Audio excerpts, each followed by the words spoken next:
Votre 5e mois de grossesse se termine. Comme votre ventre prend de plus en plus d'ampleur, votre centre de gravité se déplace et vous pourriez souffrir de maux de dos. Vous commencez aussi à vous poser de plus en plus de questions, le jour de l'accouchement approchant à grands pas. Avant que vous ne soyez trop fatigué, commencez à réfléchir aux accessoires dont vous aurez besoin pour la naissance de votre bébé. C'est le bon moment pour aller faire une séance shopping, mais aussi pour penser à lever le pied. Vous terminez votre 5e mois de grossesse.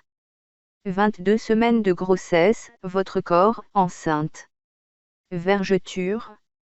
Les vergetures sont la hantise des femmes enceintes et sont malheureusement difficiles à prévenir. Certaines peaux y sont plus sujettes que d'autres et sont marquées dès la puberté par les variations de poids et les changements du corps.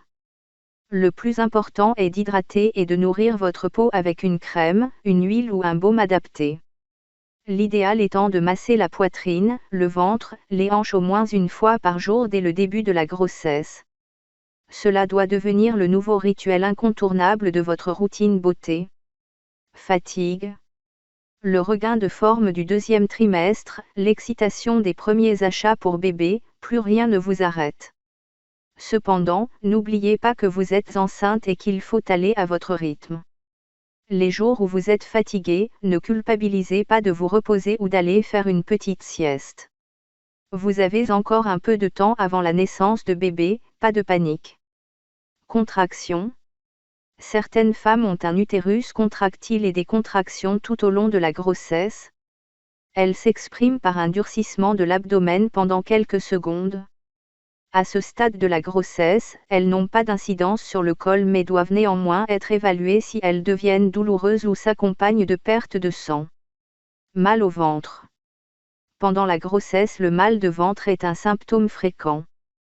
Petite contraction, douleur ligamentaire résultant de l'élargissement du bassin et irradiant jusqu'au ventre, inconfort semblable à des douleurs de règles, les raisons de ces douleurs sont multiples. Sans s'alarmer, soyez à l'écoute de vos sensations et parlez-en à votre médecin.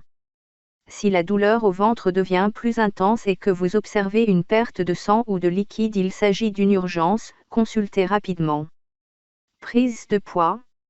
À ce stade, vous devriez avoir pris environ 5 kg, même s'il n'y a pas de prise de poids idéale pendant la grossesse. Cela dépendra notamment bien entendu de votre poids de départ. Le plus important est de manger sain, varié et équilibré. Votre organisme a besoin d'énergie dans laquelle bébé va puiser pour bien grandir. Pesez-vous lors de la visite mensuelle mais sans vous mettre une pression excessive. Votre médecin saura vous conseiller et vous orienter vers un spécialiste de la nutrition si la prise de poids est trop importante. Prise de poids grossesse, combien de kilos doit-on prendre enceinte? Régulièrement, pendant vos examens de grossesse à la maternité, vous passerez à la pesée et votre poids fera l'objet d'une vraie surveillance. Pourquoi? Combien de kilos devez-vous prendre? Réponse de spécialiste. Douleur dorsale. Avec vos kilos en plus et votre ventre maintenant bien rond, votre centre de gravité s'est déplacé. Résultat, vous avez parfois l'impression de marcher en canard mais aussi, et surtout, vous avez quelques petits problèmes de dos. Le mieux à faire est de vous reposer au maximum pour ne pas forcer. Évitez de porter des charges lourdes, rangez vos talons hauts et portez une ceinture de grossesse. L'exercice à faire, allongez-vous sur le sol et essayez de plaquer votre dos et votre bassin bien à plat. Cela vous fera le plus grand bien. 22 semaines de grossesse, le développement du fœtus. Vous terminez tranquillement votre 5e mois de grossesse.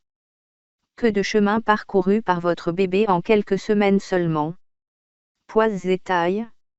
Votre bébé fait maintenant 0,5 kg pour une taille de 26 cm environ.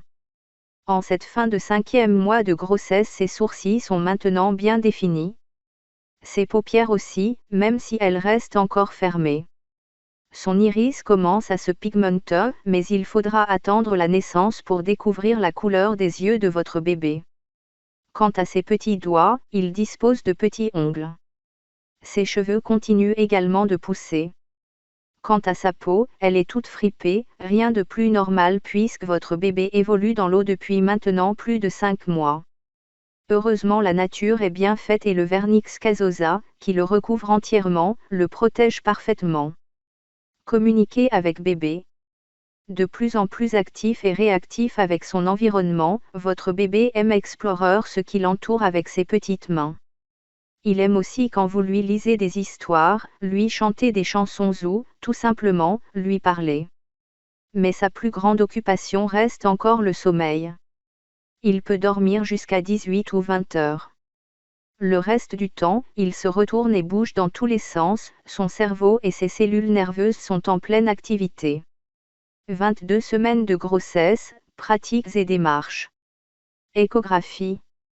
La 22e semaine de grossesse est la date limite pour passer la seconde échographie de grossesse, l'écho dite morphologique. Elle va permettre d'examiner en détail l'anatomie de bébé, son développement et la quantité de liquide amniotique. Autre événement majeur, vous allez découvrir, si vous le souhaitez, le sexe de votre bébé. Premiers achats. Lit, couffin, table allongée, poussette, nacelle, siège auto, porte-bébé, la liste de courses est longue. Il vous faudra en effet un certain nombre d'équipements indispensables pour la chambre de bébé et pour la maison. Avant de vous précipiter en magasin pour tout acheter au prix fort, prenez le temps d'établir une liste précise de ce qu'il vous faut dès maintenant et de ce que vous pourrez acheter plus tard. Interrogez aussi votre entourage, vous avez sûrement une amie ou une sœur qui a du matériel de bébé qu'elle peut vous revendre ou vous prêter. N'hésitez pas à passer un peu de temps sur Internet, vous trouverez régulièrement des promotions sur le matériel pour bébé. Pensez aussi aux ventes privées de puériculture qui sont souvent l'occasion de faire de très bonnes affaires.